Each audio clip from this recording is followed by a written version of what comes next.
Welcome to the Overrated Experience Sports and Sports Betting Podcast. I'm your host, Kyle Blondin. We're back for week one of the NFL. We got a full Sunday of games and a Monday nighter we're going to go through. Now, in this podcast, what you're going to hear is week one picks against the spread and also a mix, a combo. I like to kind of do a separate podcast on this, but time has run out. We're also going to throw in 18 props we like, and we're going to bring them your way, and you can see what you like to do. So welcome to the Overrated Experience Sports and Sports Betting Podcast. This is a square bettors type podcast where I'm just like you, average bettor. Sometimes you get suckered into these same game parlays. You get these long odds teased into because the game's on TV. Yes, I have those weaknesses as well. That is also my kryptonite. That I'm trying to get away from that and make myself a better bettor. But here's where we are. It's kickoff. We've already had two games, Thursday and Friday. If you tuned in to our previous podcast, we covered the Eagles and Cowboys for Thursday, and we covered the Brazil game, Kansas City and LA. We'll go over a quick recap there. And also follow the Overrated Experience Sports and Sports Betting Podcast on X at Overrated EXPER2. That's Overrated EXPER2. Follow along. Let us know that you're there. Also on Instagram, Overrated Experience. And what else we got to do? We got a previous podcast that cover your survival pool prepness, that time is ticking for your pool to make that selection. And also we have a previous episode that goes over any given Saturday, the SEC Netflix series, which you might enjoy. So anytime, go back and listen to that. Well, you're here today in the combo podcast, props and picks. And here we go. So, looking back a little bit, a couple days, Thursday night, I sat here and provided 6 props, 6, maybe a little more. And by the end of that night, it went to shit. So, not a good start. 0 for 6 on the props I put out there on Thursday. Almost canceled the podcast right then and there, but decided against it. But my quick thoughts on the Thursday nighter. You know, this game didn't go over. They had, 40-plus points and had a field goal in the second half, and it stayed under the mark. You have to be sick as a sports bettor going into half and then coming out at the end of the game losing on the over. Absolute sickness when it comes to you over bettors, which I'm one of them. Now, going into this game, the first thing that happened, you turn on the TV, and what do you see? You see Jalen Carter, number one defensive player for the Philadelphia Eagles, tossed before the first snap, spitting on Dak Prescott. The NFL, you know, there's a lot of people out there on, Instagram, X, that, they got theories. They got, I got inside information. There are things that happen in a football game or a sporting event that you cannot predict that do have a trickle effect with major implications on a matchup such as we thought on Thursday night. At no point when I thought about the matchup in the Eagles and the Cowboys did I factor in that Jalen Carter would be out of this game before the first snap. That is a major implication to the overall dynamics of this football game. The Cowboys do not have to double team. They don't have to shut down Jalen Carter. That is a huge difference. And if you noticed, Dak Prescott really didn't have any issues finding time in the pocket to reach out and sling some balls down the field to his receivers. So that was a huge, that's a bad sign. That was a bad sign right from the get-go, especially when I sat here and said the Eagles would cover the 8.5 that eventually the line closed at. That didn't happen. So nobody's going to predict that spitting incident is going to happen. And by the way, with the spitting incident, if this happened on Sunday, we would talk about it, yes. But because it was the singular first game of the season, it sat there and just over friggin' talking about it. Look, he spat, he got tossed. He has no excuses. Jalen Carter talking about it was a mistake. Dak Prescott explained what happened. It didn't seem like he was dwelling on it. Let it go, and we're done. Okay, I don't want to hear about the stupid incident any further. Other notes in this ball game. CeeDee Lamb had a tough game. He dropped a few passes that are un-CeeDee Lamb like, so that was a big factor. Fumble late in the third quarter. Cowboys give up the ball. But on the Eagles side of things, Jalen Hurts, if he plays, like obviously he's coming off an MVP performance in the Super Bowl, but if he plays exactly how he played on Thursday night, where if the defense is giving, the Cowboys had him many times, but when that window of a 5, 6, 7 yard rush presented itself to him, he ran, got it, set up second and short, slid, all that sort of stuff. It's almost impossible to start a quarterback if he's getting that protection. He makes the smart move and, on first downs and gaining 5, 6 yards on a rush. He's not putting himself in harm's way. He might be unstoppable if he sustains that kind of game plan. A.J. Brown, superstar receiver. I couldn't have been more wrong of exactly the game plan in the Eagles offense when it came to A.J. Brown. He had one target, one reception. That was like a junk time at the end of the game. I am not sure what the ripple effect that will have and what A.J. Brown is going to state, or what the mood in the locker room is going to be. Or, on the flip side, was that hamstring really an issue? Because I thought it was downplayed coming into this game that he was ready to go 100%. But was he? Was he simply a decoy? It's an interesting development. I think we've seen before where A.J. Brown, win or lose, has issues when he's not targeted and made as a main feature in that Philadelphia Eagle offense. Let's see where that goes. But that was shocking and totally contradicted to what I thought going in that game, and embarrassed that I made the total opposite claim that he would be the focal point of the offense. Opposite situation for sure. So Eagles win 24-20, didn't cover the spread. If I'm Dallas, I've seen this shit before. I've seen this show before. Whether it be a win or loss, but a solid performance. Dak looked good. It looked solid. We've seen this before where the Dallas Cowboys can look like a legitimate, solid playoff contender, and then the roof caves in. Expect the roof to cave in the next 4 weeks. They will have a shit performance, most likely at home, against a team you wouldn't even think they would struggle against.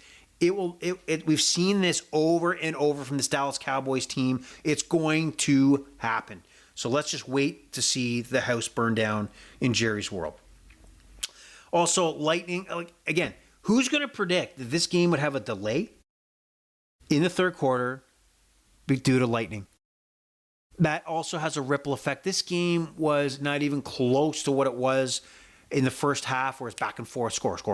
Oh, we got a punt finally in the third quarter. Absolute chaos in the first half, and then it just stopped in the second half. The lightning storm and the delay put this game in mud. All right, this game was dead after that lightning delay and the restart. Can't predict that.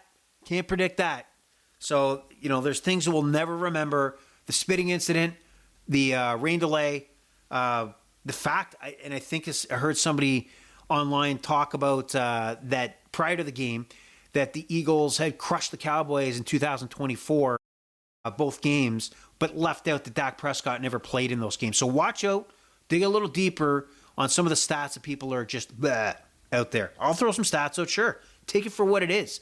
It is never a lock. Things happen during a football game that you cannot predict. Going on to Brazil and Friday's game, Kansas City, technically the away team, and we have the home team, the LA Chargers. Things that stood out here, obviously the Chargers won this game. The Chargers were the better team. There is no way you can watch this matchup and talk about how this went down. They look really good. There is some, what's worthy to note on the Charger side of things is, Herbert was the focal point of the offense. The thought process that Jim Harbaugh would come out running with Hampton, the new rookie running back, and Najee Harris kind of spelling him off. But really, it was in the hands of Justin Herbert, and I think this was specifically because they're playing the Chiefs, and the game plan worked. Justin Herbert looked fantastic, threw over 300 yards, a couple touchdowns, great for my fantasy team as he's my fantasy quarterback. The things that I think you might want to keep an eye on is Amari Hampton, Running back, I think we're just seeing the tip of the iceberg of what he's going to do. He's got blazing speed. He will become more of a focal point of this offense to spell what Justin Herbert could do. So watch out. He was not maximized, but you could see the explosiveness and the yards he did obtain last night. Now, what is a red flag for the Chargers right now is that they gave up that score at the end of the first half to the Kansas City Chiefs that could have been detrimental. And almost was, right? Almost was, because Kansas City came back, right?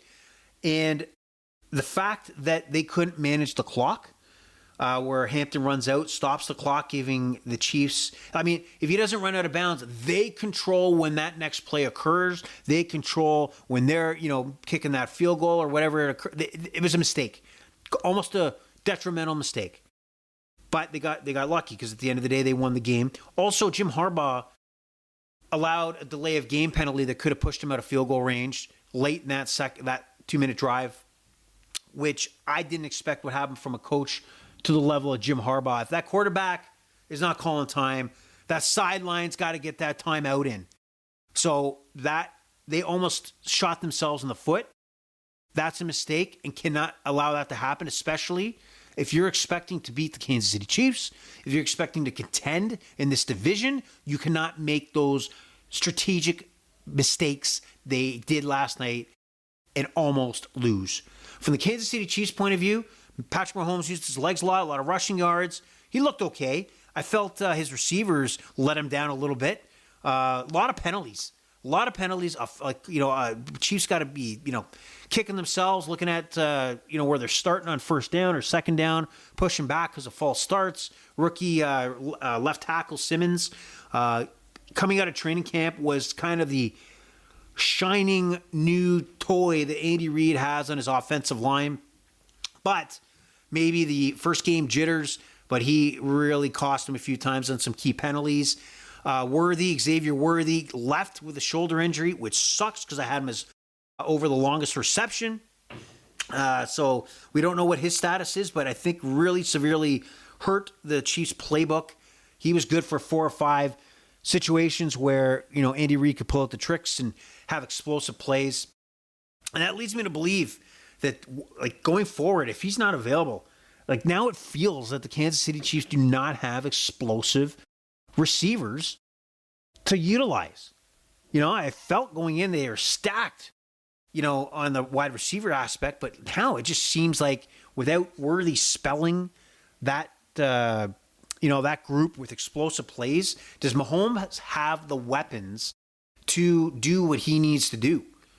And, the running game wasn't memorable last night. Travis Kelce had 2 receptions, 1 touchdown, and a nice pass from Patty Mahomes. And maybe that's where their offense needs to start going, is that Kelce, if he's at the level that he was, which can he really be? I don't know, but I got to believe there's still some gas left in the tank where he could still be the exceptional offensive focus, and then everything else spreads out from there. The team has to focus on shutting down Travis Kelce. And if they can't, Mahomes can use the other folks out there out wide to damage his opponent. We'll see where Andy Reid takes this offense. But outside of that, Buckner missing that extra point was critical. I don't know how he comes out in the end of the first half, seconds to go, quick kick, hits it, no problem, and then misses that extra point. It's weird, we're going to forget that there was an extra point missed. We're going to forget about the Worthy injury. We're going to forget about a lot of things that paint the wrong picture of the narrative is going to be the Chiefs done. The Chiefs finished. They're old. They're not going to win the division. Now the Broncos are going to take over. Let's calm down. Let's remember that the Kansas City Chiefs won the Super Bowl 2 years ago after the first loss against the Detroit Lions opening the season. So they've been down this road before. They're in that Brady/Patriot situation where they're going to be week to week focused on, because everybody wants to see them fail. Everybody wants to believe that we will not turn on the tele in February and see Patrick Mahomes playing for another Super Bowl. But I'll tell you right now, you get that feeling before kickoff, Patty Mahomes is being interviewed, and he just has an aura to him that he's expecting to be in the Super Bowl. Where the Eagles give off the narrative, hey, we accomplished the Super Bowl, great. let's see what's going to happen going forward, where Patrick Mahomes and the Chiefs think that, all right, we lost, we'll be there 4 or 5 more times. There are very few quarterbacks outside of Tom Brady that can think that way. And that's what Patrick Mahomes that's how he thinks. And watch out, he'll put it together. Don't count the Chiefs out. Patty Mahomes is going nowhere. You just don't want him to be there. That doesn't mean he won't be there when the dust settles in February. All right? So mark that down. Now we get to week 1. Technically, we started week 1, but you know what I mean. The first Sunday, red zone, commercials, which is garbage, but what are you going to do? The corporate world takes over. So what I'll do here is I will go through, I'll try to mix in the props and mix in the games as I go through to kind of all in one shot here instead of doing them separately. So here we go. I'm trying to use trending for props based on nothing because we're just beginning the season. But I'll do my best and try to give, for some of them, my reasoning, my thought process, and why I'm taking it. Here we go. The New York Giants and Russell Wilson era begins heading into Washington to take on the Commanders. And this line, at least when I looked at it, was 5.5 in favor of the Commanders.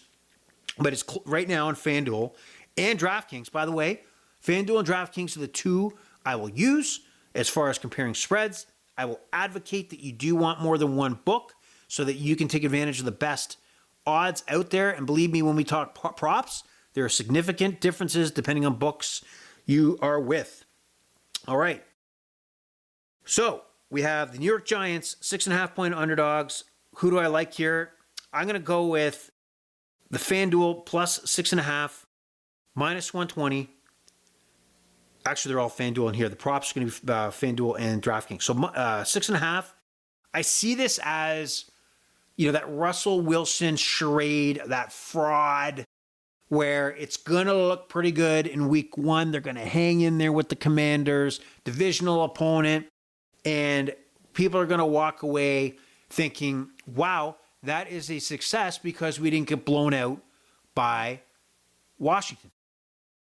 So I think the Commanders win this game, but I think it's a little tighter than we think it might be. So 6.5, give me the Giants. As far as over-under, I think there's going to be some points in this game. I think Russ is going to throw down the field. I don't know I think there's questions on Neighbors' health at the moment, but I think there'll be some good back and forth between these two teams, and it's going to go over that total, 45.5. Then we go to a game that I don't even care if it's on red zone, not red zone, or you could argue you would only watch this game because something's happening and most likely on red zone. That is the Carolina Panthers taking on the Jacksonville Jaguars in Jacksonville.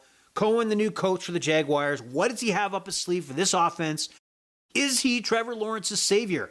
I don't know. But I think we're on the last kick of the can in belief that Trevor Lawrence is a franchise quarterback for this team if it cannot work with Cohen. And I'm wondering when Cohen got hired with Jacksonville, because I believe, if I got the story straight, is he was going to return to Tampa Bay, but they made him an offer he couldn't refuse. And who can blame him? He's human, just like all of us. That he most likely had that kind of Sean Payton in Denver kind of feel to it, where it was, look, I'm going to give it a run to make Trevor Lawrence a credible franchise-ish quarterback here in Jacksonville. But after the first season, or at least some point in the season or next, I have the empowerment to pull that back and put my own plan in play, a la Bo Nix replacing Russell Wilson. Right? It's that I see this as a guarantee. Why, if I'm in demand as a coach and I'm not desperate to take a head coaching job, I have to have a few guarantees to be able to put my coaching success in my control, because I'm inheriting a Trevor Lawrence that just hasn't stepped up when it's come to the expectations of a first overall franchise quarterback. So let that be interesting how this will play out. And if you can turn him around, fantastic. But I think he has that insurance policy just in case. So what was going to happen in this Carolina game? The Jacksonville Jaguars are 3.5-point favorites. Very gutsy. because that's most likely because Carolina is not thought of well as far as successful season ahead of them. Even though that the Carolina Panthers had a little more credibility by the year's end. Bryce Young, former first overall pick a couple seasons back, had a few more positive showings, and maybe he'll take another level or leap. So I'm going to go with Jacksonville, though, at home to cover that 3.5-point spread. We'll see if Travis Hunter, who is scheduled to be on the depth chart going into this game as a full-time receiver and kind of a spot cornerback. You know, he wants to play both ways, but he'll get a taste of both. But majority of that in-game play will be on the wide receiver side, the offensive side. Over-under, I'm going to say it's under. I think it's going to be a sputtering going on where these teams can't finish and settle for field goals. There'll be turnovers, fumbles, can't cash in on fourth downs and third downs. So this will be a bit sloppy. Although Jacksonville covers, I am going to say it's going under. And I made a mistake already 2 games in. I talked about mixing in the props. Well, let me go back into that New York and Washington game. I don't know how I missed it already early on in the podcast. But as far as props, here's the first one, folks. It is Tyrone Tracy, running back for the New York Giants. I like the over 58.5. Both 58.5 are both on FanDuel and DraftKings. The last time he played the Commanders, hear me throwing out a stat, it's last year, and it means very little, but it's what I got to go on. He rushed for over 60 yards, I think 66 yards, and I got to believe that the Giants are going to be running the ball. He's a good running back. I think that is way too low. So we have Tracy as running back for the Giants over 58.5. Great, that's the first prop. No props in the Carolina-Jacksonville game. Nothing much to see there. Not much to see outside of a few clips on Red Zone tomorrow. Heading into, I think, an under-promoted matchup. And if this was a Monday nighter, if this was a Sunday nighter, if this was a Week 7, I think this would gather more steam. And that is Aaron Rodgers and the Pittsburgh Steelers, formerly of the Jets, Aaron Rodgers, taking on Justin Fields, formerly of the Pittsburgh Steelers. At 1 o'clock tomorrow, the Pittsburgh Steelers come into this game as 3-point favorites and moved up from a 2.5. I did feel more comfortable with the 2.5 versus a 3. But what do we got here? What do we have in this matchup? I have a little more confidence that the Steelers have the ability to maximize what Aaron Rodgers has left, put him in a better situation so that he's successful. So I like the Pittsburgh Steelers to cover this.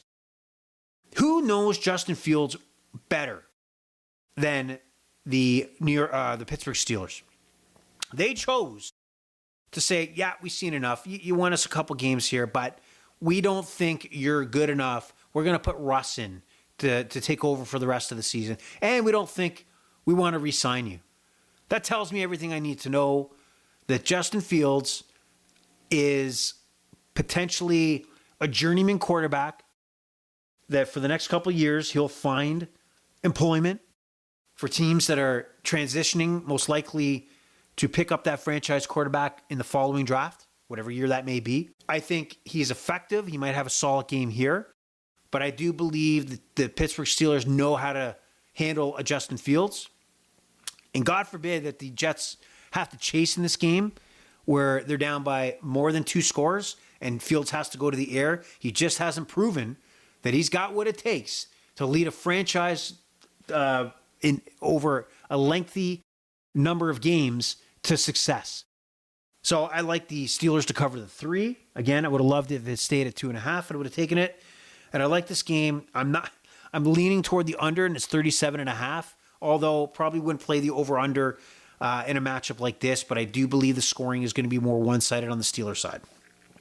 Props to come out of this game. I got the Steeler team total, which was 20.5 on FanDuel, and now it's at 19.5 on FanDuel. It's still at 20.5 on DraftKings at plus money, but if you like the 19.5, you like the Steelers at minus 130, I think they're the play. They'll score at least 24 points. Anything else? No, that was the only prop play in that one.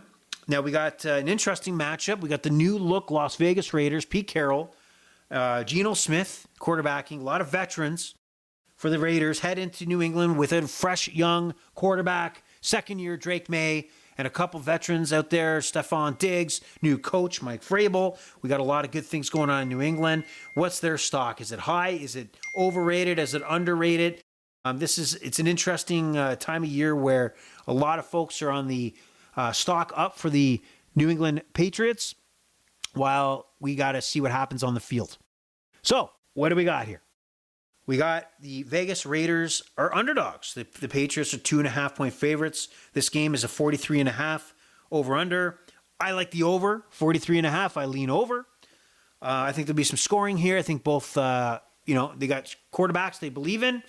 Gentry, first-round pick, running back, explosive running back. Is he going to be that guy? Is he going to be that franchise running back out of Boise State that provides explosive plays? Brock Bowers, tight end for the Raiders, absolute stud out there in his first year out of Georgia. So he's going to be an impact player for sure, 100%, again in year 2. So we might got something going here. We might have something going for the Raiders. I like the Raiders in this matchup. I said I wrote it down as the Patriots, but I changed my mind right on the fly here. Yes, live here on the podcast, I changed my mind. I'm going with Geno Smith and the Raiders to take out the Patriots tomorrow. Probably by a field goal. Doesn't matter as long as they get the win because they're in the plus. All right, and what else? What I got here? I do have one prop. I have rookie running back Travion Henderson. I like the over 38.5. It's the better out of the two websites. Minus 114. I think he's going to be a running back in committee, probably to kick it off, but expect a couple explosive plays from Henderson tomorrow. So that 38.5, I don't think you're going to see that again going forward with him in a prop for rushing. He's going to surprise you. He's going to be the focal point, and he's going to have some explosive plays tomorrow. All right, we move on to Arizona, New Orleans, potential suicide pool pick or survivor pool pick. The Cardinals are 6.5-point favorites, minus 104 on FanDuel. Saints, Spencer Rattler, named starting quarterback. Where are the Saints going? They're definitely in that transition year. They're not going to win a lot of football games. They might, they might squeeze one out tomorrow, which I still doubt because Arizona's a pretty good team. That, they're in a bad scenario, guys. Let's not call it what it is. They're a train wreck. Expect them to be in the top 3 pick, looking for that next franchise quarterback. So I'll take the Cardinals minus 6.5. They should comfortably win this football game. This game is going to go under, even though I just feel that's going to be like a 17-7 kind of game or a 24-7 in favor of the Cardinals. Do I have any props? I do not. So let's move on. Cincinnati, Cleveland. 5.5-point favorites are those Bengals. Now, Cincinnati is absolutely a potential survivor pool pick, you might think. Now, the crazy part is, we've been saying this for years, is they cannot start the season. They have not started the season well over the last few years and really put them behind the 8 ball to do anything at the end of the season. Last year's loss to New England at home gutted, destroyed, altered the futures of many survivor pools that were looking at the Bengals as, I'm going to burn the Bengals. I want to save them. But, hey, they're playing New England at home. New England's got, they're starting rookie quarterback on the bench. They got a veteran. It looks like they're just walking through this season and hopefully keep their head above water. Well, that didn't happen. The Bengals let everybody down. So this year they started many of their offensive stars in the preseason. I give them credit for looking at a different approach coming into the year. They know they got to start fast, especially being in the NFC North. And if they want, I like it. I like what they did. They go into Cleveland, which is a mess. Joe Flacco is starting for the Browns. How long? We don't know. So I expect that this should still be a high-scoring game. I like the over 47.5, minus 115. And I do like the Bengals to cover the 5.5. I do think that Cleveland and Joey Flacco will hang for a bit. And then the Bengals will start give the beats over to the Browns. And Joey Burrow's going to have a big day. Jamar Chase is going to have a big day. So let's see the Cincinnati Bengals cover that 5.5. Now for props, what I do like is an interesting game special on FanDuel for plus 320. Well, Jamar Chase of the Cincinnati Bengals and Jerry Jeudy of the Cleveland Browns combined for a total of 200 rushing yards. I say they do. I don't think we're shocked if Jamar Chase goes off tomorrow, but expect Joey Flacco to put the ball in the air tomorrow. Whether it be in a losing clause, I don't give a fuck. Because the fact is, he's going to put the ball in the air, and Jerry Jeudy is their best receiver. So look for a big game from both. And I think it's worth the juice. It's worth the squeeze at plus 320 to combine for 200 yards. Maybe it's a small play. Maybe it's a big play. But that's a play. All right? And Jamar Chase, 84.5 yards, both on DK and FanDuel, minus 114. Guys, look, in the prop world, you got to go with the focal points of the offense. You got to go with the guys that get the job done. So Jamar Chase, 6 games last year. Last 6 games, he was over 84.5 yards. Why would it change this time around? So I like that a lot. Now we're going on to Miami, Indy, another game. It's kind of, well, it's there. It's on the schedule, whatever. What do I bet? Well, I'm going to tell you that Daniel Jones is going to at least get through this game, cover that 1.5. Miami stock is going down. It's a train wreck. Look for the trade deadline that many of their key tools, including a Tyreek Hill, being on the trading block as Miami transitions, probably even away from Mike McDaniels as coach. They may squeak out a win here. They may not, but their stock is down. I like the Indianapolis Colts cover the 1.5, under 46.5 here. And as far as props go, I do have one, Jonathan Taylor, right now on 80.5 on FanDuel and DK. So I like the over there. Jonathan Taylor will have himself a day. All right. And also, I believe I have a second one here. I thought I had Daniel Jones. Yeah, I also have Daniel Jones, rushing yards over 23.5. It's going to be a Jonathan Taylor, Daniel Jones, large chunks. I think Daniel Jones might have 15, 16 yards on one play. So we'll see what happens there. And I like it a lot. I like it a lot. We move on to Tampa and Atlanta. Tampa on the road in Atlanta. This might be an explosive game. This is why I like the over 47.5. Both teams, I think, will go to the air. There's a lot of weapons on both teams, especially on the Buccaneers. And, Baker Mayfield likes to play. He likes to put the ball in the air, put his head down, take on a couple tacklers here and there. And then you got Penix, who's got a wicked arm. He's going to be, popping, long yardage plays down the field. Bijan Robinson is going to be tearing it up. Bucky Irving on the Bucs side is going to be tearing up. We got over 46.5. I think that's a lock for that over. It's going to be explosive. We'll see what happens there. And I got to respect Tampa Bay. They are the better team. And you give me $1.50, only 1.5 that the Bucs have to cover, I'll take that. So as far as props, Baker Mayfield passing yards over 242.5. Excuse me. DK is over 244.5. This is why if you like the passing yards, you want to make sure you have the options because a yard does make a difference. And also, my failure, don't make it yours going forward, is that this line was 239.5 before yesterday and today. So I lost the opportunity to take Baker Mayfield over 239.5. Again, the prop market is very volatile. Keep an eye on it. Jump on something. Don't wait. But there's fluctuation. Sometimes it can help you. A lot of times it can burn you. And right now, I like the 242.5, but I would have loved the 239.5 much better. And also, Bucky Irving, running back who came on the scene last year for the Tampa Bay Buccaneers. He's got over under 70.5 on FanDuel, but DK has him at 68.5. Let's go with the 68.5 over for Bucky Irving's rushing total. Moving on to the Tennessee Titans and the Denver Broncos. Many people's lock of the week for your survivor pools, the Denver Broncos. They are 8.5-point favorites. The thought here is Cam Ward, first overall pick of the the Tennessee Titans.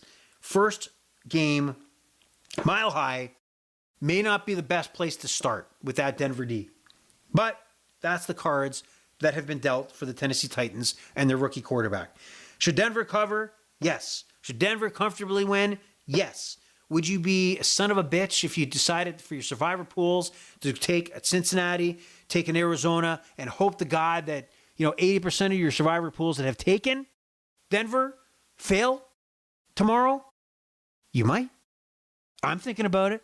I'm thinking about, is that my Cincinnati Bengal play from last year where you get a foot ahead, a major foot ahead, if the unthinkable happens in Denver tomorrow where the Tennessee Titans take the Broncos down? I don't think it's going to happen, but it's definitely enticing to maybe want to hedge your bets on some other play versus what everybody believes is the lock of the week. But I'm going to take Denver 8.5 here. I don't have the balls, I guess, to go the other way. I also like the over-under of 42.5. I don't think that Denver stops. I think they continue to score. I just don't think they take Sean Payton does not take the foot off the gas. He's not a guy that's over there on the sideline saying, "Oh, they had enough." Let's hold off, guys. Let's go half speed. Let's go 40 miles an hour instead of 100. Nah, that's not Sean Payton. He's going to stomp you and stomp you again and run you over even though you're dead. He's going to keep going. So, like it. And then props on this one, I do like Bo Nix pass plus rush, both combined over 1.5 yards. DK's 237. That's why you definitely want to have both books. And I got the win here because it went down by a yard. It was 235.5. So this is a scenario where it actually worked out for me. Go me. All right. Denver, now we go on to San Francisco. And Brock Purdy's new giant contract heads into Seattle, divisional matchup. Again, probably if this was later in the year, a Thursday nighter, we'd have a little more juice to the excitement in this game, but there's a lot of good matchups here on this Sunday. 49ers head into Seattle as a 1.5 favorite. Seattle has a new look. All right. Oh my God. What the hell's his name? Josh. Oh my God, man. I just drew a blank here on, what's his name? Quarterback for the Seattle Seahawks. Oh my God, Kyle. Jeez.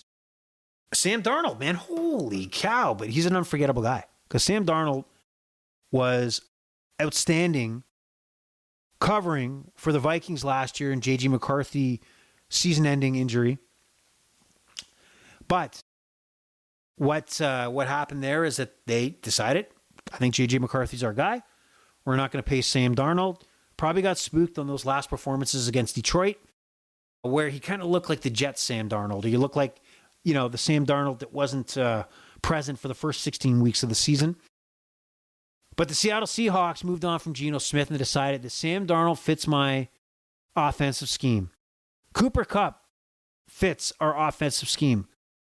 Njigba, great receiver, by the way, out of Ohio State. I think he doesn't get the doesn't get the press. Njigba, because, he was behind DK Metcalf and Tyler Lockett, but I think he's the guy now. Yes, Cooper Kupp's there, but how much does Cooper Kupp have left in the tank? So here we go in this matchup. I do like the 49ers covering.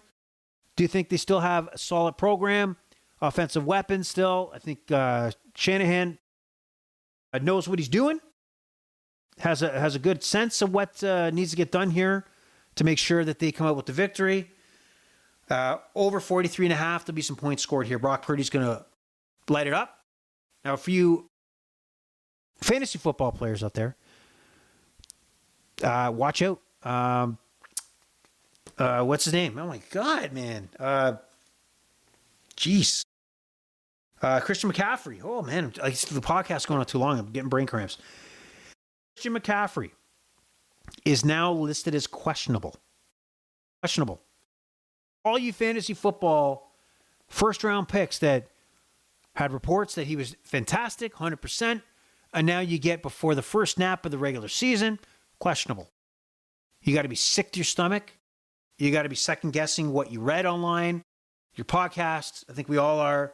So good luck. Hopefully Christian McCaffrey is listed as questionable, but obviously he gets out there and plays tomorrow. So any I'm going to look at some props here. I got one prop. I do think Sam Darnold's passing yards at 206.5 are way too low. In a losing scenario, I do think because it's going to be high scoring that he puts up some points. So I like the over and the passing prop there for Sam Darnold. We move on to Detroit Green Bay. Probably the marquee match of the day, in my opinion. I think Detroit's stock is down. The image of them, getting blown out at home or losing against the Commanders last year, when the thought process is that by locking in, the home field advantage to the NFC playoffs, that they would have found themselves in the Super Bowl, especially getting so close the year earlier in San Francisco. If it wasn't for, a few maybe coaching decisions on not to kick a field goal, maybe a drop pass and a fourth down conversion, that they would have been playing in that Super Bowl instead of the 49ers 2 years ago. I think the shine in the public's eyes is off of the Lions. The look at Dan Campbell, losing his coordinators, has lost the shine of the Lions. Their schedule, which is absolutely deadly this year, has also probably simmered the promotion that the Detroit Lions will find themselves in the Super Bowl. I think they're not getting the respect this team deserves. I think Dan Campbell, in my opinion, can handle replacing his coordinators offensively, defensively. He's got a veteran quarterback that I don't think is going to need hand-holding to run that offense. So I think the thought process of the Detroit Lions early or lackluster season ahead of us is not right. That's not the right news out there. So I'll be the first one to tell you that they go into Green Bay tomorrow, and they win this game. I know everybody's excited about Micah Parsons, as they should, as a Green Bay Packers fan, but the Lions got a lot to bring, all right? Jahmyr Gibbs is going to probably get the rock a lot more. He's less, I can't see them splitting as much as they have in the past with Montgomery. He's going to be more explosive, more receptions out of the backfield, a real difference maker, and then bam, focal point of the defense is going to be Gibbs, and that's where Goff can start hitting his weapons, Santamar, and Williams, etc., Laporta, all that. I think it's going to translate to a win for the Lions, and I also like the over, shocking here, 47.5 in this ballgame. Sorry, it's plus 2.5. I'll take the 2.5 for the Lions. And then as far as props go, I like two Detroit props, and both Jahmyr Gibbs. Jahmyr Gibbs rushing over 67.5. I'm going to take the DK one, which is 66.5, minus 112. And then receiving and rushing, I'm going to take over 94.5 on DK, minus 112. The combination of both, I think he's going to be a weapon. I think he's going to just explode this year. And then we move on to, it's kind of an interesting game. Houston, it's kind of like a bland, you have a steak with no seasoning, man. They got something there. Most likely take the division. But they go into a game against the Rams on the road, and they are 3-point underdogs. But how healthy is Matthew Stafford, right? How healthy is Matthew Stafford? Now, I like the Rams in this one to cover, but that is because of their, on the defensive line. And what kind of running game do the Texans have without Mixon? I don't know. Is C.J. Stroud back to his old ways? Is he going to be that first year C.J. Stroud? I don't know. But I'll tell you, they don't get it done here on the road. I like the under here, 43.5. I lean toward the under there. And as far as props, not much. Not much there. I'm just going to move on. Well, I said that the Lions-Packers was the game of the day, but maybe I got a little ahead of myself. And I'm reminded when I turned my page to see the Baltimore Ravens taking on the Buffalo Bills. The Ravens season ended last year with a Mark Andrews drop in the end zone, allowing Buffalo to move on and take on the Kansas City Chiefs, eventually losing. Both teams are in that situation where they have to solidify home field advantage, make one or the other come into their barn, make Kansas City go on the road, despite Kansas City proving they can win on the road anywhere. So this is an important game. Both teams are great regular season teams, but just haven't gotten the job done when it's come to reaching the Super Bowl. This is a heavyweight matchup. Over 50.5, I do like. I think there's going to be a lot of points scored here. The Ravens are 1.5 favorites. Maybe they are the better team from, if you looked at their roster, if you compared man to man on the roster. Buffalo at home, I think Josh Allen. Think about it. Who'd you take, Lamar Jackson, Josh Allen? I would follow Josh Allen. And if I'm falling towards one quarterback over the other, playing at home, I'm going to take the Bills in this one. Not saying that the Ravens couldn't win this game. Very well could win this game. But the Bills were in Orchard Park last year in their current stadium before they move, and the Bills get the job done. Props in this game, I got 2. Josh Allen passing over 229.5, minus 114. I like that. And I got to believe that after the drop pass that Mark Andrews had in the end zone, it wasn't a great throw, but that drop pass that really turned that game around. You got to think that Lamar Jackson is going out of his way to look for Andrews in the end zone tomorrow. So I like that anytime touchdown for Mark Andrews at plus 165. No, make it plus 175 on DraftKings. There you have it for Sunday. We go on to Monday.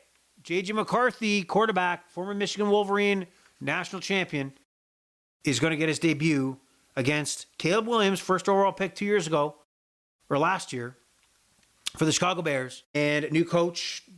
Chicago's got hopes. But I do believe the Vikings get the job done here. They're a 1.5 favorite. This game goes over 43.5. The jury's out on Caleb Williams right now. He's got a lot of pressure as the savior for the Bears. Will it turn around under a new regime? Maybe. But I think the Vikings squeaked this one out. And as far as parlay or props go, I got 2. I got Justin Jefferson over 77.5 yards receiving. He's simply your superstar. The Vikings' game plan is to make sure that Justin Jefferson gets the ball in his hands and makes things happen. Simple as that.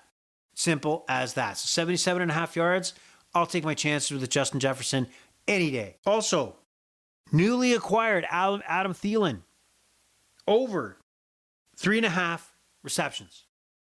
It's over 2.5, but at high juice on DK at minus 165. I'm more comfortable at least 4 receptions. He's like the volume back. He's the volume receiver, right? Check down to Adam Thielen. Check down to Adam Thielen. Check down to Adam Thielen. Put Thielen in a slot. He's the guy that's going to pick up the 3 yards here, 4 yards here. A couple, 10, 15 corner routes or out routes, but he's going to be the second, third choice on many of these plays. So as somebody double teams Justin Jefferson, let me check down to Adam Thielen. He's the safe choice, and I think it's good that we'll see him. 3.5, way too low for Adam Thielen. Well, you sat through it.